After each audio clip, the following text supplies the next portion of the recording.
এখনো সেই অবস্থায় আছে, এই অবস্থা তারা চোটে দেখবেন, এমনকি দেখা যায় মানুষ গাড়ি যাচ্ছে, গাড়ি আসতেছে, গাড়ি থেকে আসতেছে। মানুষ ওঠে অনেক তারা আলাদা আসে, এসে সিস্টেমে আলাদা ওঠে।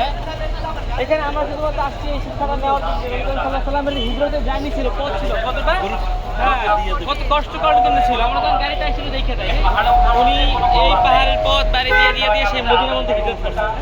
আল্লাহ আমাদেরকে নবী করিম সাল্লাল্লাহু আলাইহি ওয়াসাল্লামের জাবালে সাও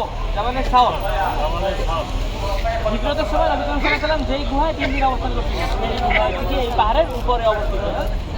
ওরা তো কাছারা তো ঘোষণা করছে যে নবী করিম সাল্লাল্লাহু আলাইহি ওয়াসাল্লাম খুঁজে দিতে পারবে, তার জন্য শত শত উট করা হবে, পুরস্কার করা হবে। অনেকে আসছিল কাছাকাছি চলে গেছে, কিন্তু পায় না। ওই যে কবুতরে মাকড়সা জাল ঘুরছে যেই গুহা, সেই গুহা হচ্ছে এই পাহাড়ের উপরে অবস্থিত। সাথে ছিল আবু বকর রাদিয়াল্লাহু তাআলা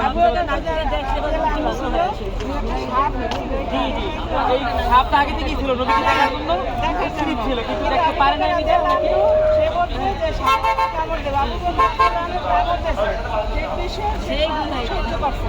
তারপরে নতুন এই সেই গুহা, হ্যাঁ, যা সামনে লবণ